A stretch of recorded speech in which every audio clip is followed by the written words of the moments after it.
This is Pet Life Radio. Let's talk pets.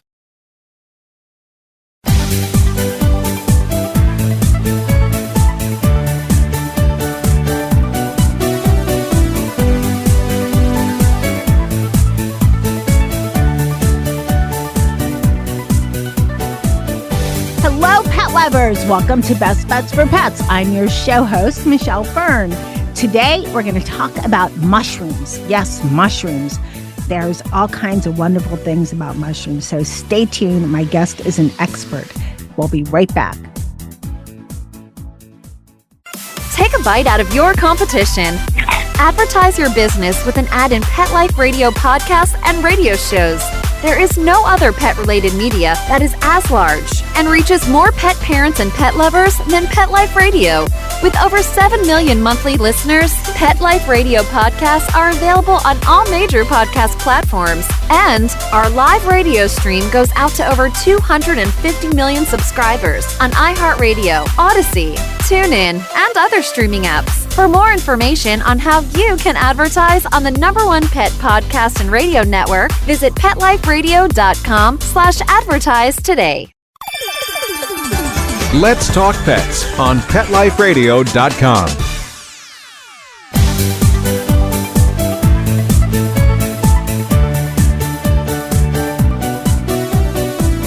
Welcome back, everyone. I'd like to welcome Dr. Rob Silver, DBM MS. He's an expert in integrative medicine for pets.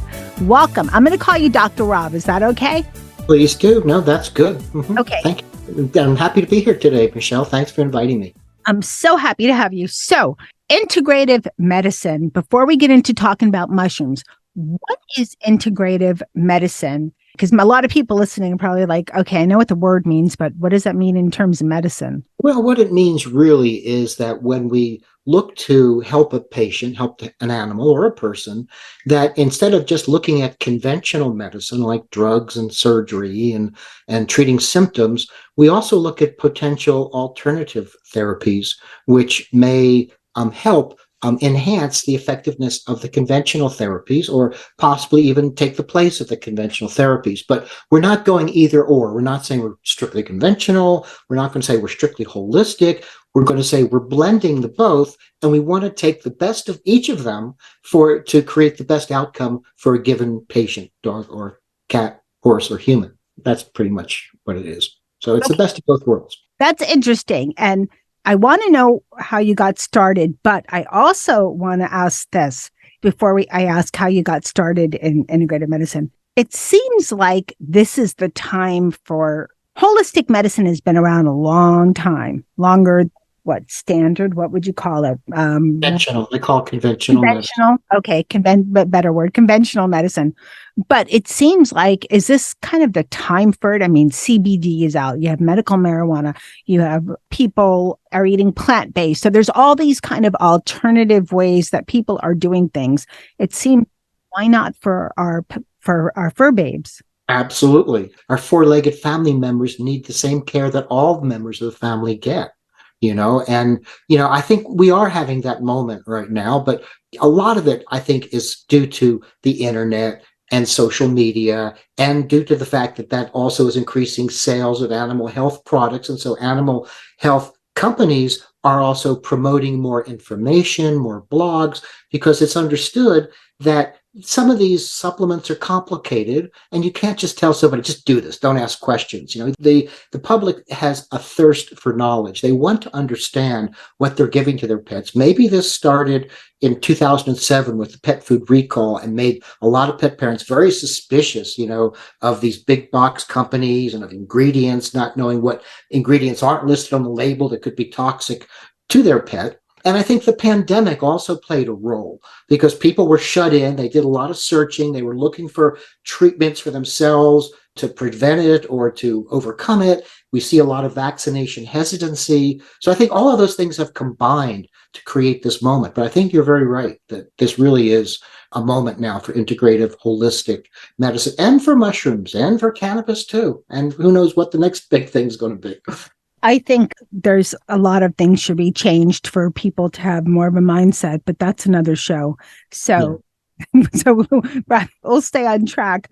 But no, I absolutely agree. What got you started or what got you interested in mushrooms Mushrooms specifically. and holistic medicine? Yeah, I mean, let me start at the holistic medicine piece and then work into mushrooms. Yeah, I graduated from Colorado State University in 1982 with my veterinary degree and thought I knew it all and could go out and do battle with all the diseases of the world. And after a couple of years in practice, I found that there were some types of problems that pets have that what we used then and even what we have now available in conventional medicine just really didn't touch it, really didn't do much of a good job. And sometimes the treatment was worse than the disease itself.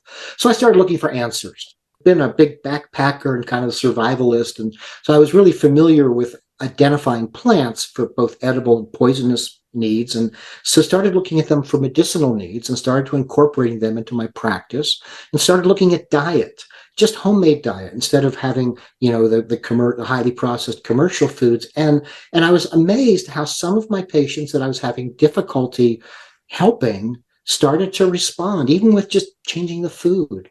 And that kind of got me going, what's wrong with this picture or what's right with this picture? So that kind of got me going. And I started studying and learning and adding new tools to my practice as I felt comfortable with them. And mushrooms have always kind of been, in my viewfinder.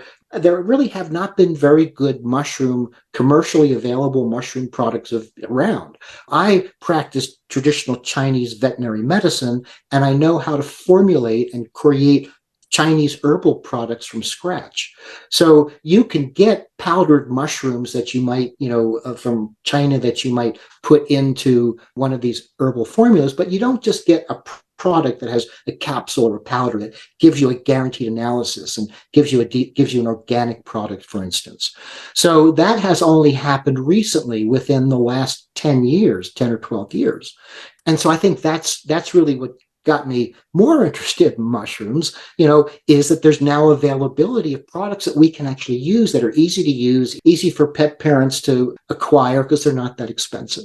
And they have a wide range of benefits. And so this company that I work with, chief veterinary officer, they're called Real Mushrooms, and their parent company has been growing medicinal mushrooms for 30 years. Under organic standards, but they were just selling them in bulk, not in actual retail products that could be used, especially for pets. So I joined Real Mushrooms 2 years ago with and suggested to them that they bring me on so I can create a line of products for pets, which is what I'm in the process of doing. We've got about, 8, 9, or 10 products, 2 soft chews and some capsules, and we've got a powder product coming out soon. So we're getting there, but there's still so many more products I want to create, and it just takes time to do that.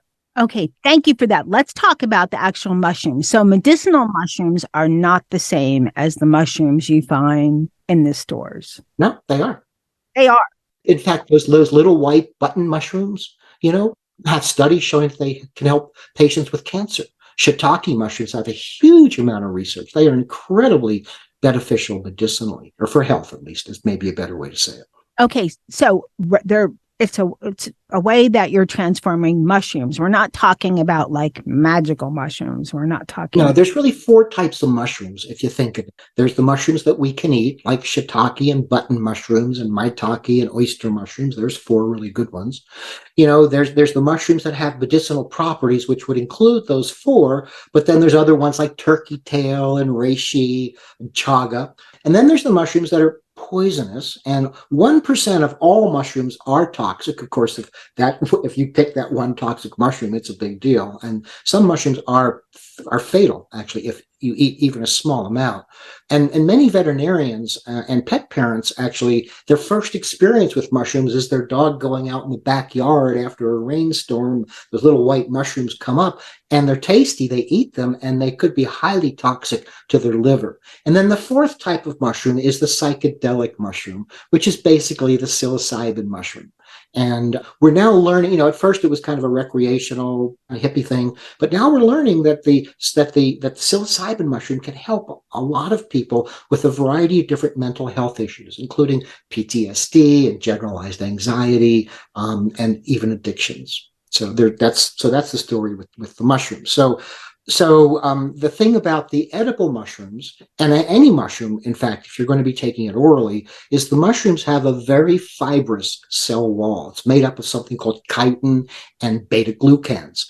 This fibrous cell wall kind of keeps all the good stuff from the mushroom inside the cell. And so the best way to get the health benefits of the mushroom, including the nutritional benefits of the mushroom, is to cook them. And to cook them at least for 15 minutes. When our company takes the fresh mushrooms and dries them and then extracts them, they put them in hot water of 90 degrees centigrade, nearly boiling, for 2 hours to disrupt that cell wall, that fibrous cell wall, so it releases all the good medicinal aspects of the mushroom. That's incredible. I'm so glad I like mushrooms. Yeah, some people don't, and it's interesting. There's almost like a divide, and we call one group the mycophiles, people that like mushrooms, like yourself, and then the other group are the mycophobes, and they're very, it's a big group, oh, I hate the taste, or they're so slimy, or I'm scared they're going to kill me, or, there's all sorts of fears around mushrooms that I think are almost embedded in our DNA, because mushrooms have been around for ever since humans have, and even before that. Mushrooms are 1 billion years old in terms of the evolution of our planet. And I don't know if you or your listeners know about the Iceman, Otzi the Iceman. He was a prehistoric man who was found frozen in a glacier from like 5300 BC. And he had been killed in conflict, but he had on his body several mushrooms. One that he used for parasites, another one that he used as a fire starter, or as an antimicrobial mushroom, because mushrooms can have multiple functions. So, humans and mushrooms have been doing things together for a long time. I love mushrooms. Yeah, me too. You didn't mention portobello. Is that too common? Well, portobello mushroom, that's a very interesting mushroom. If you ever heard of the botanical name for these, the Latin name, it's agaricus. And the little white button mushroom is called Agaricus bisporus. When you let it grow bigger, it becomes the crimini mushroom, which is kind of the in-between size. And you let that crimini mushroom grow even bigger, and it becomes a portobello. So they're all the same species. Interesting. Yeah, and very tasty species too. Yeah, I love them. We had some risotto last night with shiitake in it. That was just delicious. Oh, those are good too. That my wife made. It was good. Okay. So now I just want to think about mushrooms. Okay. Yeah, I know. I don't mean to digress too much. We're going to take a short break, and then we're going to be back, and we're going to talk about how you can use your mushroom, how mushrooms can help your pets. So we'll be right back after this break. Molly, here's your dinner. Zeus, that's not your food. Don't let that happen to your precious cat. Elevate your cat's eating experience with the Cat Tree Tray. The Cat Tree Tray keeps your cat's food off the floor and conveniently located on the cat tree. It's the perfect way to eat. It's a beautiful wrought iron tray that easily attaches to your cat tree and keeps dogs and other critters out of your cat's dish. A must for multi-pet households. There's a 6-inch tray for large bowls and a 4-inch tray for smaller bowls. Purchase your Cat Tree Tray today. Go right now to cattreetray.com. That's cattreetray.com. CATTREETRAY.com. Let's talk pets Let's talk pets on Pet Life Radio. Pet Life Radio. PetLifeRadio.com.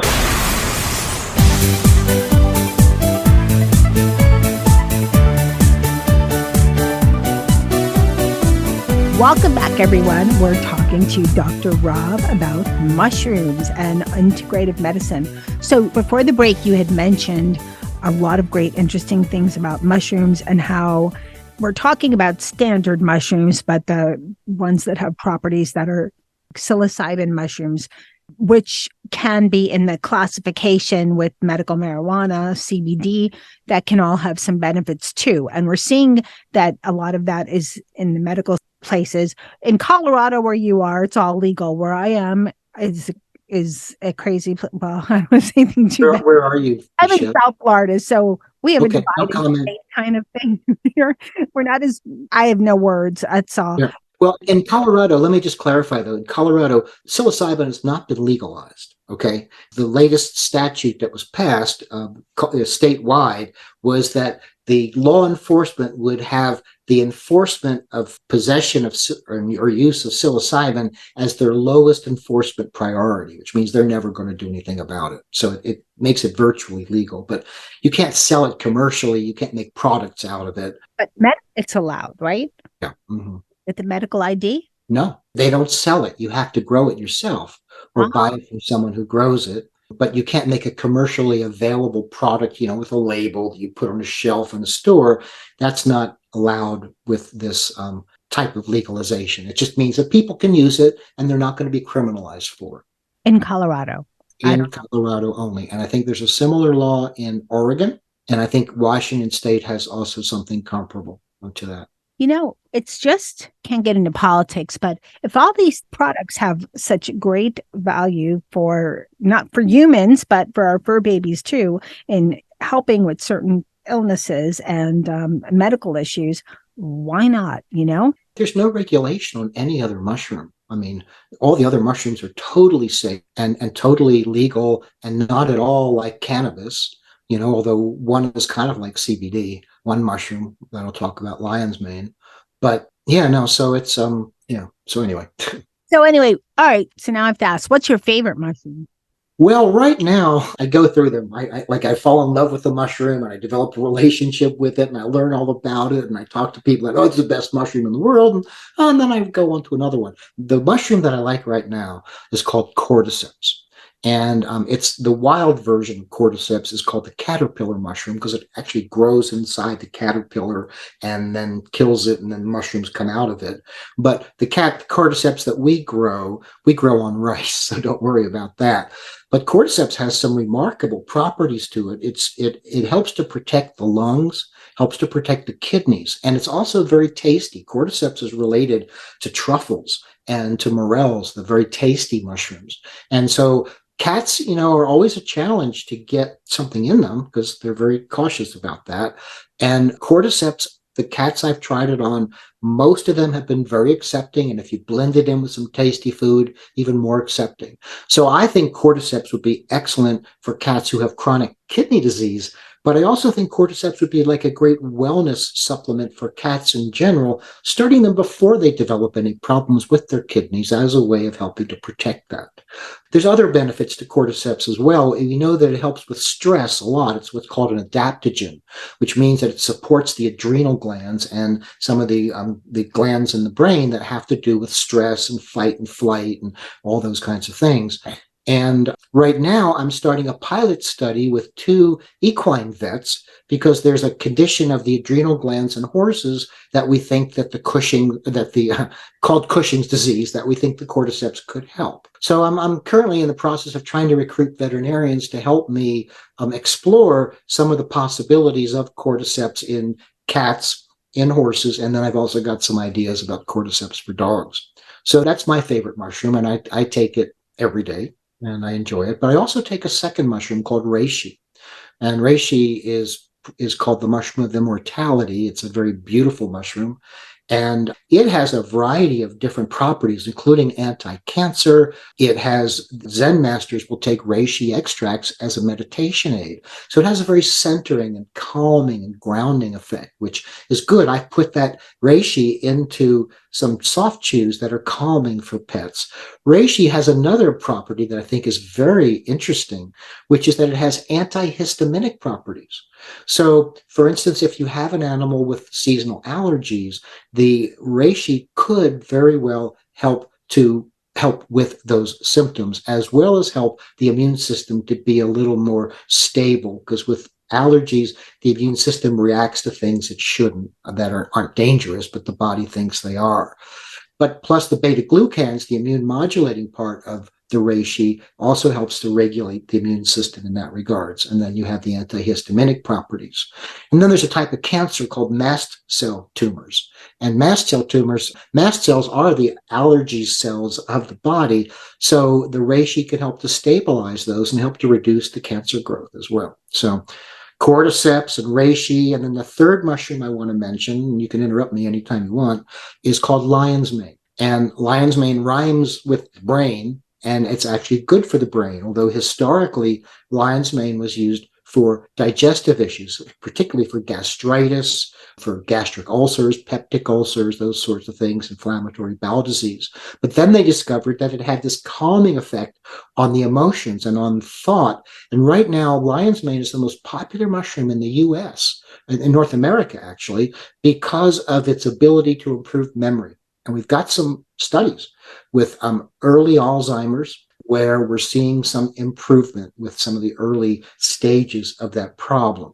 And dogs get an Alzheimer's-like condition as well that's called canine cognitive disorder, although some people might just call it geriatric senility. And we're seeing anecdotally that lion's mane is also helping those old dogs that can't even find their food bowl or the dog door because they're so, confused. So there's 3 really great mushrooms right there. That's a plethora of information, so much great information. So let's talk about this.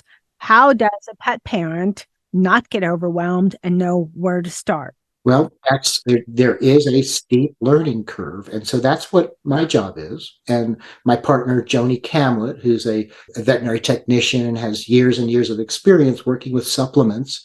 And so we've developed educational materials that are available through the website, the Real Mushrooms website, and blogs. And if people go to the Real Mushrooms and sign up, for an account, notice of all the blogs that we write. We have a lot of information to help the pet parent get up to speed. And we're also available once a month. Joni and I and Jordan, our other coworker, do a Facebook live and a YouTube live, live, not recorded, pet Q&A.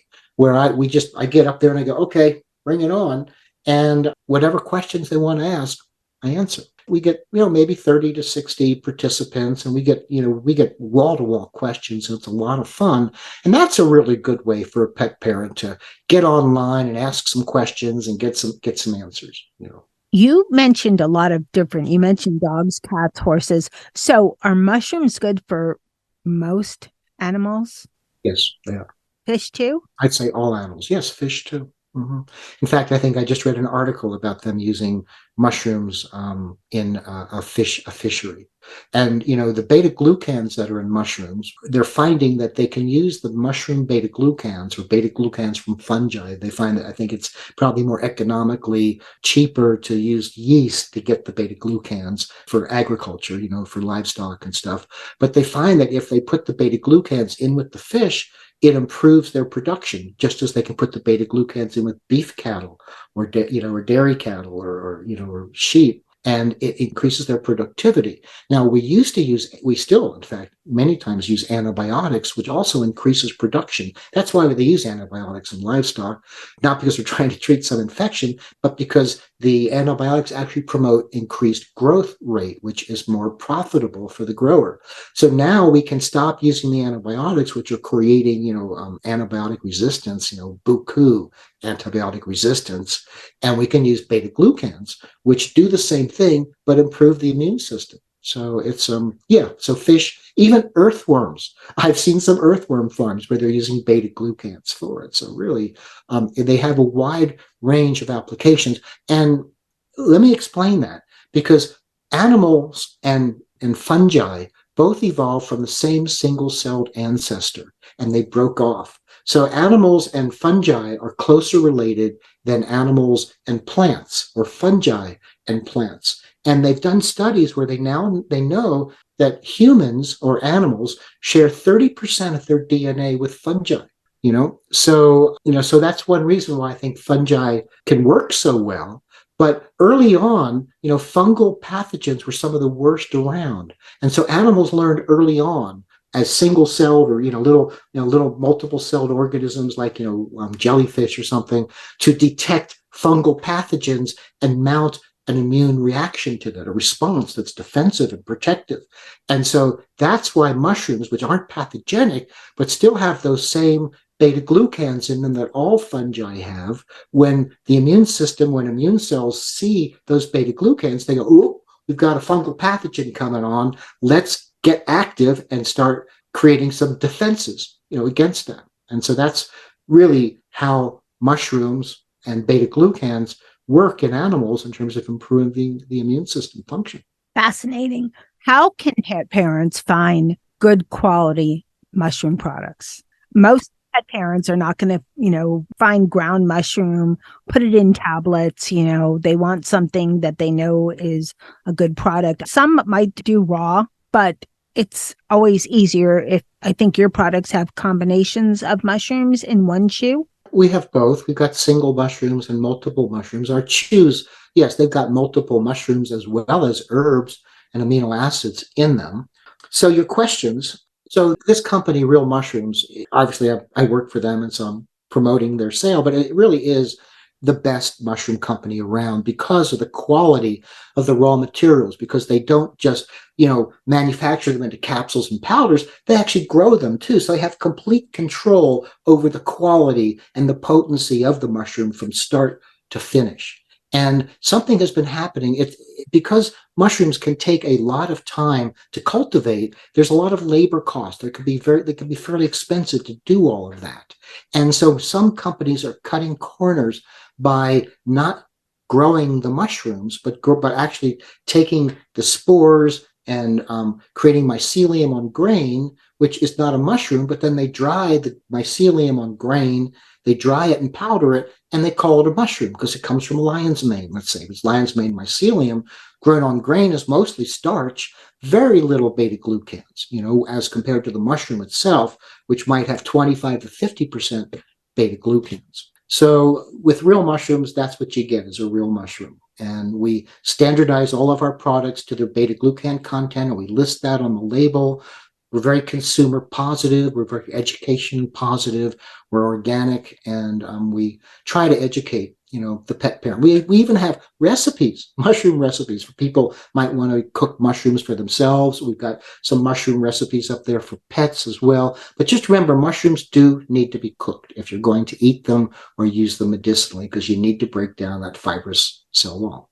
Okay. And Dr. Rob, how would we introduce Real Mushroom products to our pets? Well, I think anything you introduce that's new to a pet needs to be introduced starting gradually, So let's say the dosage might be 3 capsules a day, Start with 1 capsule. Do that for a couple of days, 3 or 4 days, see how it affects the animal. Mushrooms are very safe and have very few side effects. I'd hate for it to be your pet that does have that one side effect that soils your carpet. We do see diarrhea as a side effect, very, very rare, but possible, and most common with much higher dosages. And so that's why we start with a low dose and then gradually increase that. And we dose it based on the animal's need. So for wellness, we're not going to use a lot, just a little bit every day, For something more severe, we might use a moderate amount. Like let's say we want to have the antihistamine properties, or we want to have the memory properties, the antihistamine properties of reishi, or the memory properties of lion's mane. So we might use a moderately larger amount. Let's say we're trying to treat cancer, we'd use an even larger amount. We have dosage charts. We have a lot of recommendations. We can't give medical advice. I mean, that's not really proper or appropriate, but we do our best to educate the pet parent specifically around the needs of their pet so they can do the best possible thing for that pet. Okay. And we didn't really talk about this, but I want to mention it quickly. How would you approach your veterinarian and say, I want to try to introduce, mushrooms to my pet, to their diet? Would you discuss it with your veterinarian? Would you find a holistic veterinarian? I think veterinarians need to be part of the equation. I'm a veterinarian. I think it's very important to include your veterinarian. They're there to help you, help your pet do the right thing. Some vets, they're not as open-minded, or just their mind hasn't been opened yet to some alternatives. There have been some, not great players at times in the alternative pet world. And so I think some vets may react to that, maybe be a little resistant. I would just present it, as something that you'd like to provide these benefits for the pet. I'm available. I can talk to the vet. I can provide them with studies and research that can help to make them feel more comfortable about it. We don't see any real problems with the use of mushrooms interfering with any drugs, any kind of drug interactions, or, in fact, mushrooms can be used concurrently with chemotherapy very effectively to improve outcomes. So yeah, and I'm speaking widely. For instance, tomorrow I'm leaving for San Diego. I'm going to speak at the Holistic Conference, giving 3 hours of lectures to, I know, hundreds of veterinarians. I was just in Texas last week speaking at the Veterinary Holistic Conference, speaking to 300 vets about the use of mushrooms and the use of CBD for hospice care. The week before that, I was also in Texas at a really big conference, giving lectures on mushrooms. So I'm doing my best to get out there and lecture to the veterinarians and write articles and, educate the veterinarians as well, because that's really very important in order for them to be able to feel comfortable with their clients using our mushrooms for their patients. And we appreciate all your efforts. Where can people buy real mushrooms? Well, online is the best place. And they've been online for 8 years and done very well. So it's very simple. Real mushrooms, just like it sounds.com. Go up there, you get like an immediate 25% discount. So that would be how you do it. And on the top of the website, there's like a tab that's for pets, so you click that, and that'll give you the pet products and also gives you access to some of our educational materials. So we're really strong on education. We really want the pet parent to understand what the best way is to help their pet. Dr. Rob, I want to thank you so much for coming on Best Bets for Pets and sharing this information. It's been so informative and eye-opening. And I hope this trend continues. I love mushrooms, so let there be more, and let there be there for our pets, and their amazing qualities and what they can do for our pets and us too. So Thank you again for coming on Best Bets for Pets. My pleasure. Thank you for having me. I hope you all enjoyed that. Boy, I love mushrooms. Now I want to eat mushrooms even more. And all the wonderful benefits for your pets, for your fur babes. Amazing. So be sure to check out realmushrooms.com. I want to thank my guest, Dr. Rob Silver, for giving us so much information about mushrooms. I want to also thank everyone out there listening to Best Bets for Pets. It's I've done 300 plus shows, and it's constantly looking for the best new products out there, different, interesting, and I think I kind of got a gold star for today's, I didn't know this much about mushrooms, and you probably didn't either. And this is incredible what mushrooms can do for us and for our fur babies. So thank you so much for listening to Best Bets for Pets. Thanks to my fur babies. If you're listening to this while you're biking or doing something else, you can go to the episode page on PetLifeRadio.com, Best Bets for Pets, and look for this episode with Dr. Rob Silver about real mushrooms, and there'll be a link to the site. And of course, I want to thank my producer for making me and my guests sound amazing. Thank you, Mark Winter. You're a magician. And hey, keep listening. You never know what we're going to have next on Best Bets for Pets. Let's Talk Pets every week on demand, only on PetLifeRadio.com.